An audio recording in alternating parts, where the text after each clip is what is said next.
Hey guys, Chris Ross here with 8 Digit Media, and today what I'm going to talk about is how you can go about building a personal brand as a financial advisor. I have some real actionable and tangible steps that you can take starting today. Let's get into it. If you're wondering how you should go about building a personal brand as a financial advisor, the very first question that I would really challenge you on is whether or not you really want a personal brand. Some advisors like to have more of a lifestyle business. So for example, I have a client that's in Arizona. He only works 3 months out of the year. And when he told me that, it completely blew my mind. And I thought it was wild that this guy only works 3 months out of the year, but he has a complete strategy to be able to do that. And he spends 9 months doing whatever it is that he likes to do. And that's really kind of his personal brand. If you have a desire to scale your particular business, then building a personal brand may not necessarily be the best approach because clients are always going to want to talk to you, which is going to become a big frustration for you later when you're trying to remove yourself from the business.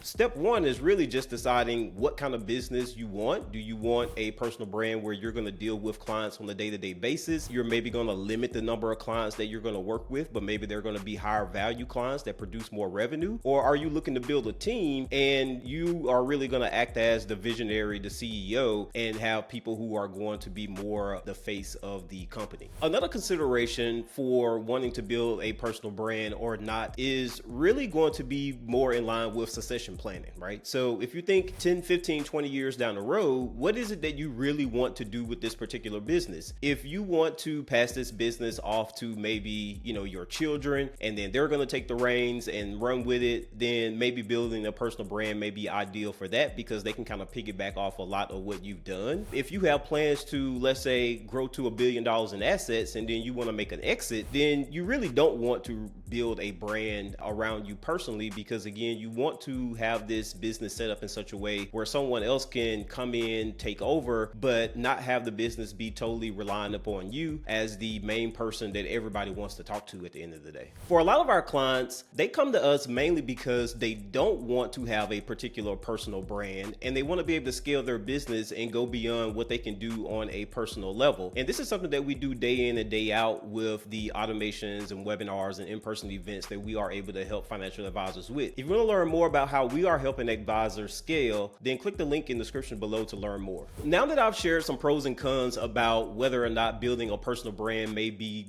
the best fit for you, let's go over a few tips that you can follow that you can get started with today that will help you with building out your personal brand. Step number one is going to be defining a niche. Now, this is where a lot of people start to overcomplicate things because they think a niche means you only have to work with one type of individual. And for a lot of people, that is clearly not the case and is not the best solution to go about finding one. Some of the best advice that I can give you when it comes to finding a niche is really having a good understanding of who it is that you want to work with. So what are your personal beliefs, your personal values? What gets you up and going in the morning? Use that as a way to define who it is that you may want to work with. Another thing that you can do is take a look at your existing client roster. See if there's any commonalities between some of the best clients, again, that you like to work with. Are your clients typically doctors? Are they lawyers? Do they have a specific problem? Do clients typically come to you because you're trying to solve a problem around RMDs, or maybe it's RSUs? Whatever the case may be, you really want to look for commonalities in anything it is that you're doing, and then let that guide you on determining what kind of niche you may want to get in, but don't overcomplicate it. You can always make a pivot if you need to, so just keep it simple, and the best advice that I can give you is just get started. Once you have defined what niche you may want to get into, the next step that you want to take is really crafting a compelling story that will resonate with people. Now, if you're like most people, like myself, storytelling does not come natural to me, and this is another thing that you can easily overthink. But I'm going to tell you one of the best ways to keep it simple is to just be yourself. Really being authentic is really the number one currency in this day and age because there's a lot of fake stuff online, there's a lot of fake news, people don't know what to believe, and if you can show up as your authentic self and let people in, then that's going to attract the right people that you want to work with. And being personable and telling people about the stories story that you have. That could mean telling a story about how you were able to get started in this particular business, what drove you to work with a particular type of client, maybe the problems that you like solving that are super passionate to you, sharing some of the vulnerabilities and some of the struggles that you may have experienced as it relates to being a financial advisor. At the end of the day, people really just want to know that you're a human, and just like every other human, we all have ups and downs. So the more relatable that you can be, the more compelling your story will be, and the more clients that you will get. Now that you've identified your niche, you've come up with a compelling story, the next part of this is going to be building trust. Now, as a financial advisor, we all know that building trust is going to come with the relationship, and everything is built on a relationship. And in any relationship that you may have, communication is going to be key. I don't know any relationship that is going to strive unless the two parties are able to communicate with one another on a consistent basis, and also just be completely honest and transparent with them. One of the ways that I like to build trust with people is just telling people what it is that I can and I cannot do. If someone comes to you and you know that your strong suit is really related to a particular modality as it relates to financial advising, and someone is needing help with something else, then I would just let them know that, hey, I'm the person that is responsible for example, helping you reduce your RMDs. If you're looking for annuities, that's not really the thing that is necessarily my strong suit. So maybe you refer them out to somebody else if that's not your thing. Being able to just, again, be authentic,